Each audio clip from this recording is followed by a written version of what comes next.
बहुत बहुत स्वागत है आपका जोहार झारखंड में। आपके साथ मैं हूं सोनाली सिंह। धनबाद से इस वक्त एक बड़ी खबर सामने आ रही है। असामाजिक तत्वों की करतूत सामने आई है। बजरंग बली की मूर्ति असामाजिक तत्वों की ओर से तोड़ी गई है। गोविंदगंज के कुबरीटाड़ की ये पूरी घटना, तो बड़ी खबर आपको धनबाद से बता रहे हैं, जहां पर असामाजिक तत्वों की ओर से बजरंग बली की मूर्ति को तोड़ा गया है। गोविंदगंज के कुबरीटाड़ की ये पूरी घटना बताई जा रही है। मूर्ति तोड़ने की घटना से लोगों में इस वक्त आक्रोश साफ तौर पर देखा जा सकता है। मौके पर पुलिस टीम जांच के लिए पहुंची हुई है। रांची के बाद अब धनबाद में भी साजिश के तहत इस तरीके की आपराधिक वारदातों को अंजाम दिया गया, ये लोगों की ओर से कहना है। और धनबाद से हमारे सहयोगी संजय गुप्ता इस वक्त जुड़ गए हैं। संजय, क्या कुछ पुलिस की ओर से जानकारी मिल पा रही है? असामाजिक तत्वों की क्या जानकारी है? क्या कोई फुटेज उनका सामने आया है? फिलहाल तो जो इस घटना को दो युवक अंजाम दिए थे, जिसने सौहार्द बिगाड़ने का काम किया था, उन दोनों को पुलिस जो है तो गिरफ्तार कर ली है। इस घटना को लेकर स्थानीय ग्रामीणों में काफी आक्रोश देखा जा रहा है। ग्रामीण महिला जो है ग्रामीण एसपी से उलझती हुई यहाँ पर दिखी। वो बार बार कह रहे थे कि इस तरह की घटनाएं हो रही है, और यहाँ तक कि ग्रामीणों महिला की जो आक्रोश इस कदर हावी था कि वो उनका कहना था कि जिस युवक ने ये काम किया है उनको सीधे तौर पर फांसी की सजा दी जाए, उससे कम में वो लोग मानने वाले नहीं है। और अगर पुलिस प्रशासन कठोर कार्रवाई नहीं करती है तो ऐसी स्थिति में वो जीटी रोड को भी जाम करने से गुरेज नहीं करेंगे। फिलहाल स्थिति पुलिस के नियंत्रण में है। यहाँ पर कुछ महिला पुलिस बल और पुरुष पुलिस बल को तैनात किया गया है। ग्रामीणों की जो मांग है कि मंदिर को ठीक से जीर्णोद्धार किया जाए, जो शिवलिंग को खंडित किया गया है, जो भगवान हनुमान के मूर्ति को खंडित किया गया है, उसे ठीक किया जाए। लेकिन जो लोग इसमें शामिल है उनका कहना है कि एक साजिश के तहत हिंदुओं के जो आस्था उसके साथ जो है सो कुछ लोग खिलवाड़ कर रहे हैं, सौहार्द बिगाड़ने का काम कर रहे हैं। नवरात्र के समय में यहाँ पर लोग पूजा करने आते थे। अगर बाबा धाम को जाते थे तो वहां के बाद शिवलिंग में यहाँ पर जल अभिषेक करते थे, उसके बाद ही वो फिर अपने घर में कोई भी चीज का पान करते थे। इसको लेकर यहाँ के ग्रामीणों में काफी आक्रोश है। आसपास के लगभग 10,000 से अधिक की जनसंख्या है जहाँ के लोग यहाँ मंदिर में पूजा करने आते थे। कुबरीटाड़ की ये मंदिर है और गोविंदपुर थाना क्षेत्र के अंतर्गत ये आता है। भारी संख्या में पुलिस बल यहाँ जिस समय ये घटना हुई वहां पहुंची, ग्रामीणों को समझाने का प्रयास किया। फिलहाल तो कुछ बुद्धिजीवी लोग जो है आगे बढ़कर माहौल को शांत कराने का प्रयास किए हैं, लेकिन ग्रामीणों में आक्रोश और उनका कहना, अगर उन युवकों को किसी तरीके से कठोर कार्रवाई नहीं की जाती है तो इसके आगे वो आंदोलन की रूपरेखा तैयार करेंगे और इस जीटी रोड को भी जाम करेंगे। अभी भी फिलहाल बहुत बहुत धन्यवाद संजय तमाम जानकारियों के लिए। और देखिए, रांची में चुटिया थाना क्षेत्र के कृष्णापुरी में भीषण चोरी की घटना सामने आई थी। 19 सितंबर को हुई चोरी की घटना का अब सीसीटीवी फुटेज भी सामने आ चुका है। इसमें साफ तौर पर दिख रहा है कि शातिर चोर बंद घर का फायदा उठाते हुए चोरी कर रहा है। बड़े आराम से चोर एक एक कर सभी ताले को पहले तोड़ता है और जो ताले टूटे नहीं उनकी कुंडी को तोड़ डालता है और घर से करीब 40 लाख की संपत्ति पर हाथ साफ कर देता है। पुलिस फिलहाल इस पूरे मामले की छानबीन में जुटी है, लेकिन अब तक चोरों का कोई सुराग पुलिस के हाथ नहीं लगा है। कृष्णापुर इलाके के शिक्षिका अंजलि देवी के घर से चोरी के इस वारदात को अंजाम दिया गया था। आपको ये भी बताते चले कि फेस्टिव सीजन में पुलिस पर सुस्ती के आरोप लग रहे हैं, जिसका फायदा उठाते हुए चोर पिछले एक हफ्ते से 18 से अधिक चोरी की घटनाओं को अंजाम दे चुके हैं। वहीं चोरों का कोई सुराग अभी तक पुलिस को नहीं मिला है।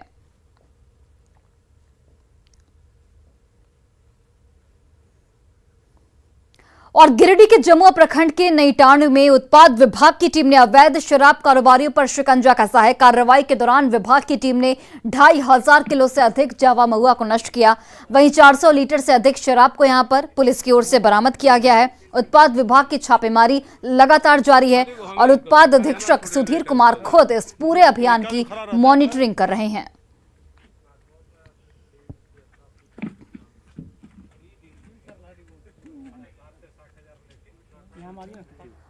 दुर्गा पूजा के दौरान जहां पुलिस की ओर से लॉ एंड ऑर्डर पुख्ता होने के दावे किए जाते हैं, वहीं धनबाद में अपराधी खुलेआम पुलिस को चुनौती देते दिख रहे हैं।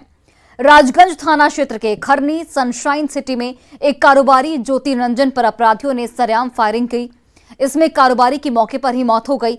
वहीं उसकी पत्नी जब बचाने के लिए उसके पीछे दौड़ी तो उस पर भी फायरिंग करते हुए अपराधी फरार हो गए।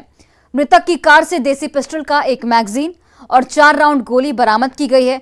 पुलिस फिलहाल मृतक की कार को जब्त कर थाने ले आई है। साथ ही मृतक के भाई सौरभ कुमार की ओर से अज्ञात के खिलाफ मामला दर्ज कराए जाने के बाद अब पुलिस इस पूरे मामले की छानबीन में जुट गई है।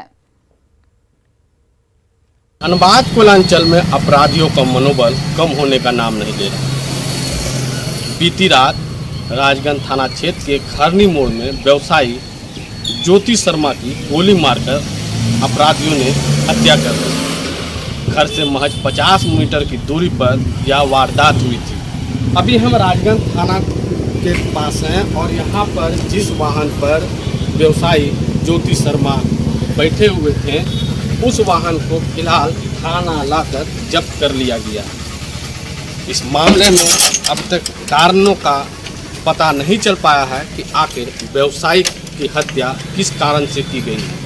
यहाँ पर वो वाहन लगी हुई है और इस वाहन को फिलहाल थाना परिसर में रखा गया है। पुलिस उन कारणों का पता लगा रही है कि आखिर व्यवसायी को किस कारण से किन लोगों ने गोली मारकर हत्या की है। फिलहाल इस मामले में मृतक के भाई सौरभ कुमार ने एफआईआर अज्ञात के खिलाफ दर्ज कराया है। कारणों का पता पुलिस भी लगाने का प्रयास कर रही है और जो अपराधी फरार हुए हैं उनकी भी धरपकड़ के लिए छापेमारी चल रही है। संजय गुप्ता, न्यूज़ 18 धनबाद। और वही देखिए, गुमला में न्यूज़ 18 की खबर का बड़ा असर हुआ है। चैनपुर प्रखंड स्थित संत माइकल इंग्लिश मीडियम स्कूल के शिक्षक पर 13 छात्रों की पिटाई का आरोप लगा था। न्यूज़ 18 पर प्रमुखता से खबर दिखाए जाने के बाद पुलिस ने आरोपी शिक्षक के खिलाफ केस दर्ज किया है और उसे गिरफ्तार कर लिया गया है। छात्रों की पिटाई से आक्रोशित अभिभावकों ने चैनपुर मुख्यालय में विरोध रैली निकाली और स्कूल गेट के पास धरना देकर आरोपी के खिलाफ कड़ी कार्रवाई की मांग की है। आपको ये भी बताते चले कि डांस करने से इनकार करने पर शिक्षक विकासशील कुजूर ने कमरा बंद कर 13 छात्रों की जमकर पिटाई की थी, जिसमें सभी के शरीर पर गंभीर चोट के निशान पड़ गए थे।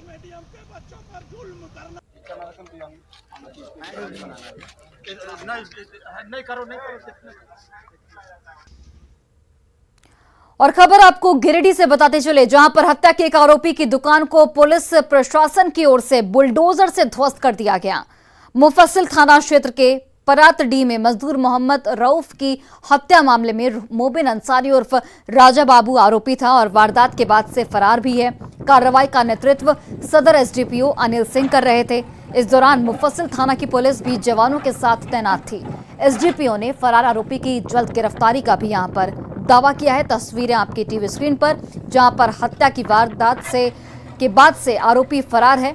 फरार आरोपी की गिरफ्तारी जल्द से जल्द की जाएगी, एसडीपीओ की ओर से ये कहना है। और हत्या के आरोपी की दुकान को यहां पर जेसीबी की मदद से ध्वस्त किया गया।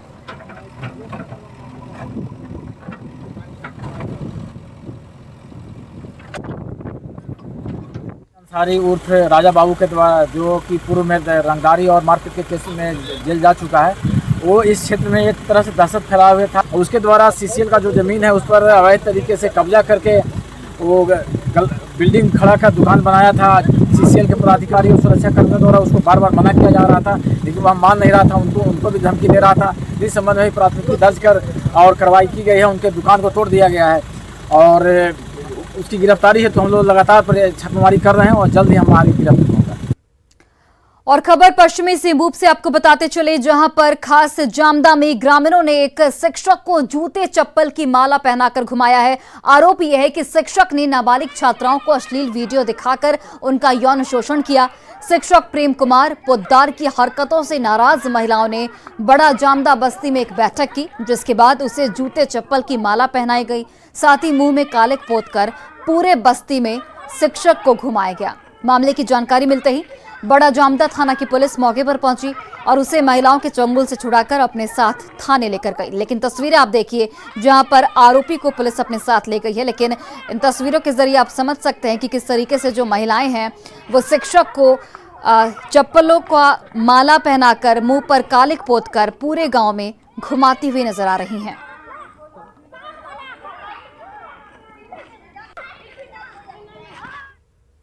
कांग्रेस की राष्ट्रीय अध्यक्ष पद के लिए झारखंड से केएन त्रिपाठी की ओर से नामांकन पत्र लिए जाने पर प्रदेश अध्यक्ष राजेश ठाकुर ने संगठनिक लोकतंत्र बताया है। राजेश ठाकुर ने कहा कि कांग्रेस का कोई भी सदस्य अध्यक्ष पद की दावेदारी कर सकता है। राजेश ठाकुर ने यह भी कहा कि इसके बारे में केंद्र त्रिपाठी ने उन्हें कोई सूचना नहीं दी है।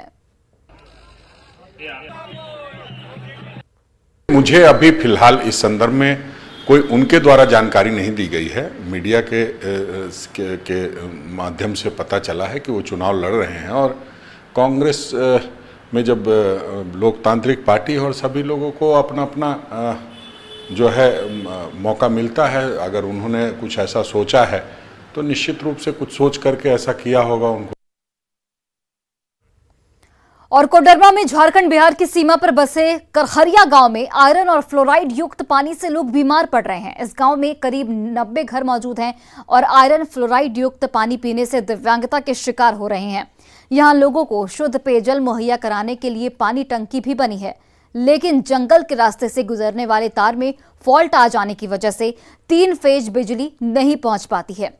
लोगों ने इसकी शिकायत हालांकि बिजली विभाग और ग्रामीण जलापूर्ति योजना के अधिकारियों से की, लेकिन कोई कार्रवाई यहां पर नहीं की गई। इस पर अधिक जानकारी दे रहे हैं हमारे सहयोगी रितेश लोहानी। इस वक्त हम मौजूद हैं कोडरमा प्रखंड के मेघातरी पंचायत स्थित करहरिया गांव में कि यहाँ जमीन से निकलने वाला जो पानी है या फिर तालाब में मिलने वाला पानी, बोरिंग का पानी जो है, उसमें आयरन और फ्लोराइड की मात्रा काफ़ी तेज़ है। लोग बताते हैं कि वर्षों से रहने वाले लोग यहाँ धीरे धीरे जमीन के पानी का सेवन करने के बाद कहीं ना कहीं विकलांगता की ओर अग्रसर होते जा रहे हैं। क्या तकलीफ है आपके पैरों में? पैरों में बहुत तकलीफ है, मेरा पैर तो टेढ़ा हो गया। कैसे, बचपन से है या फिर बाद में हुआ है? नहीं सर, 5-6 महीने साल से बाद से हुआ है। क्या परेशानी क्या बताया गया? परेशानी बताया गया है सर, इधर पानी का आयरन पानी है जमीन से निकलने वाला। तो फिर उसके बाद लोग आए, पानी का फिर व्यवस्था दूसरा किया गया? जांच पड़ताल किया सर, बहुत बार जांच हुआ पानी के।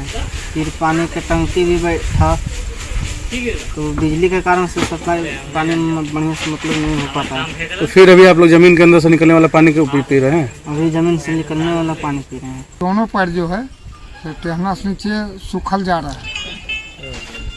क्या दिक्कत है, काहे ऐसा हो रहा है? हमको लगता है कि आयरन पानी चलते हमको कुछ परेशानी बढ़ रहा है। क्या कारण है कि लोग यहाँ पर ऐसे दूषित पानी को पी रहे हैं जबकि सप्लाई का यहाँ का शुरू से स्थिति रहा है कि पानी में आयरन है। हम लोग ने बहुत प्रयास किए तो सरकार द्वारा जो है सो जल मीनार का व्यवस्था किया गया, लेकिन समस्या हमेशा रहता है कि बिजली विभाग के लापरवाही के कारण जो है से जंगल में तार गिर जाता है, जिसके चलते 3 फेस लाइन नहीं रहने के कारण पानी टंकी वाला बोलता है कि हम लोग 2 फेस लाइन में कहाँ से मोटर चलता ही नहीं है। ग्रामीण जागरूक हुए हैं और वो जल्द ही जिला प्रशासन से पानी की सुचारू रूप से व्यवस्था के लिए गुहार लगाने को जाएंगे। अब इसके बाद ही देखना लाजमी होगा कि इन ग्रामीणों को कब तक स्वच्छ पानी उपलब्ध हो सकता है। रितेश लोहानी, न्यूज़ 18, कोडरमा। और चलिए अब बात करते हैं शारदीय नवरात्र की।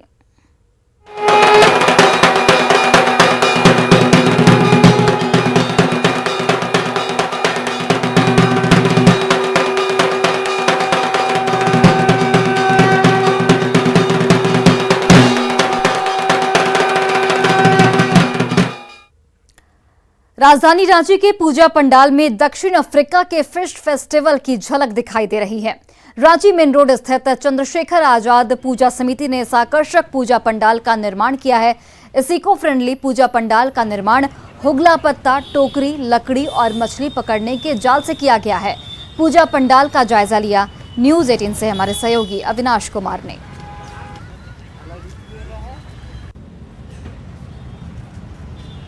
मौका दुर्गा पूजा का है और दुर्गा पूजा के मौके पर रांची के अलग अलग पूजा पंडालों में आपको अलग अलग रंग और आकर्षण देखने को मिल जाएंगे। जिस जगह पर मैं खड़ा हूं, ये एक अलग ही आकर्षण आपको देखने को मिलेगा। यहाँ दक्षिण अफ्रीका के फिश फेस्टिवल को दर्शाया गया है। ये चंद्रशेखर आजाद पूजा समिति के द्वारा मेन रोड के इलाके में अगर आप आए, एल्बर्ट एक्का चौक से ठीक पास में इस पूजा पंडाल का निर्माण किया गया है। ये जो सामने आप देख रहे हैं, ये बड़ा सा फिश तैयार किया गया है जो पंडाल के ठीक बाहर इसे बनाया गया है।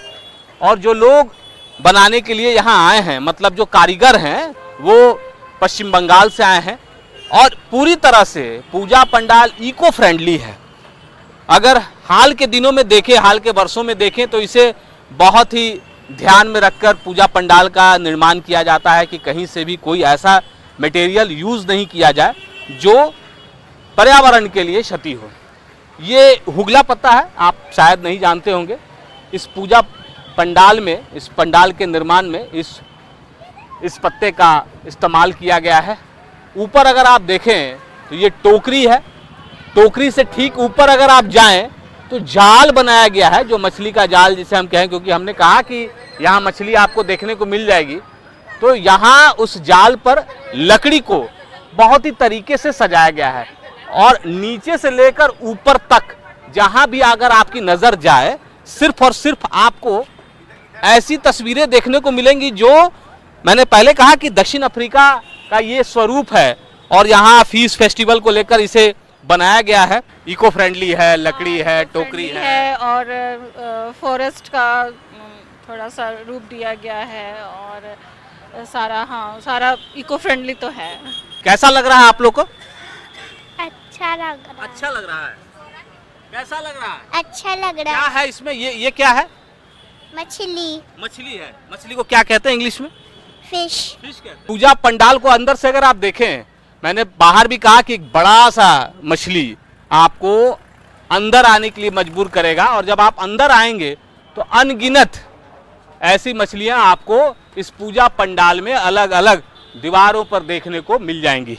तो ये राजधानी रांची का एक ऐसा आकर्षण है, पूजा पंडाल के बहाने कहें, माँ दुर्गा का दर्शन के लिए कि जब आप आएंगे तब आपको ऐसे पूजा पंडाल बार बार आने के लिए मजबूर करेगा, क्योंकि यही आकर्षण जो पिछले 2 साल से लोग नहीं देख पा रहे थे, इस साल इसका आनंद लेंगे। न्यूज़ 18 के लिए अविनाश कुमार, रांची। और जमशेदपुर के सिद्धगोड़ा के पूजा पंडाल को मैहर देवी के मंदिर का स्वरूप दिया गया है। इसकी खूबसूरती और साज सज्जा भक्तों को आकर्षित कर रही है।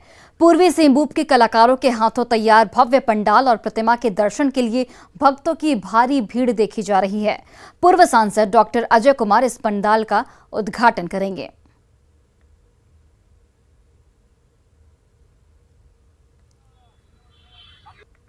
और इस बार का जो पूजा पंडाल है, ये पूजा पंडाल मैहर देवी का जो मंदिर है पहाड़ के ऊपर में, उसका ये प्रारूप है। और जहाँ तक थीम की बात है तो हम लोगों का प्रयास ये है कि जो भी पर्यावरण संरक्षण के हिसाब से जो भी चीज़ों का इस्तेमाल हो, इस पूजा पंडाल में उन तमाम चीज़ों का हम लोगों ने इस्तेमाल किया है, ताकि जो एक बहुत महत्वपूर्ण चीज़ है आज समाज की कि पर्यावरण संरक्षण को महत्व दिया जाए, उसके हिसाब से हम लोगों ने काम किया है। और फिलहाल इस बुलेटिन में बस इतना ही, लेकिन खबरों का सिलसिला लगातार जारी है। आप देखते रहिए न्यूज़ 18 बिहार झारखंड।